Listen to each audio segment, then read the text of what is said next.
স্কেভেটরে ঢুকতে দিচ্ছেন না স্থানীয়রা। এ নিয়ে আরও জানাতে যুক্ত আছেন সহকর্মী মন্তোষ বেদজ্ঞ। মন্তোষ, জানাবেন তৃতীয় দিনের মতো এই উচ্ছেদ অভিযান কী ধরনের পরিস্থিতি তৈরি হয়েছে সেখানে?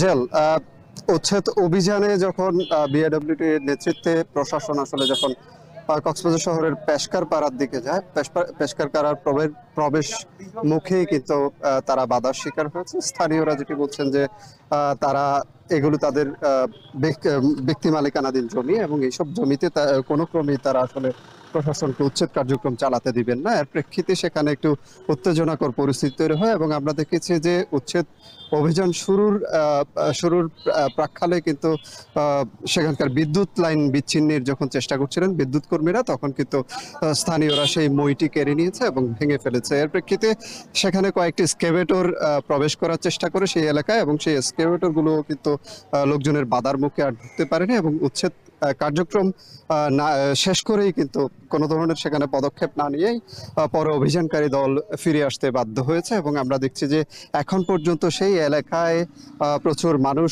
অবস্থান নিয়েছেন এবং বর্তমানে যারা উদ্ধার অভিযানে গিয়েছিলেন তারা একটু দূরত্বে ফিরে এসেছেন, কস্তুরাঘাট এলাকায় ফিরে এসেছেন, যেখানে গতকাল এবং এর আগের দিন উচ্ছেদ অভিযান পরিচালিত হয়েছে। এবং আজকে কিছুক্ষণ আগে যেসব গত 2 দিনের অভিযানে যেসব পাথর এবং অন্যান্য সামগ্রী জব্দ করা হয়েছে সেগুলোর নিলাম অনুষ্ঠিত হয়েছিল এবং সেই নিলাম অংশ নেওয়ার পরপরই কিন্তু উচ্ছেদ অভিযান শুরুর জন্য তারা আবারও এই এলাকায় যায়। এবং মূলত তারা যেটি বলছে যে বাকখালী নদী ঘিরে নদীর আশপাশের তীরবর্তী এলাকায় যেসব স্থাপনা গড়ে উঠেছে সেখানে অধিকাংশই অবৈধ এবং তাদের যে 269 একর এলাকা রয়েছে নদী বন্দরের, সেই এলাকাটি তারা আসলে পুরোপুরি দখলমুক্ত করার অভিযানে নেমেছেন। এবং 5 দিনের এই অভিযানে গত পরশু যে অভিযানটি শুরু হয়েছে, আজকে অভিযানের তৃতীয় দিন, আগামী আরো 2 দিন এই অভিযান চলবে বলে তারা আমাদেরকে জানিয়েছে। এর প্রেক্ষিতে আজকের যে উচ্ছেদ অভিযান সেটি এখন পর্যন্ত আসলে শুরু করা সম্ভব হয়নি, যেহেতু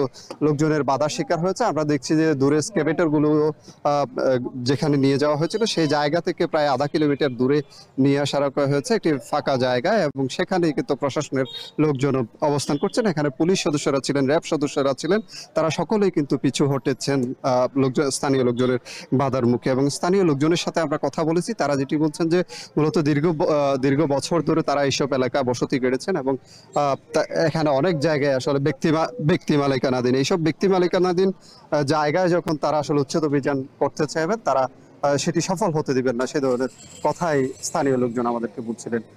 এই ছিল আমার কাছে সবশেষ। কক্সবাজার থেকে উচ্ছেদ অভিযানের খবর জানাচ্ছিলেন সহকর্মী মন্তোষ বেদজ্ঞ।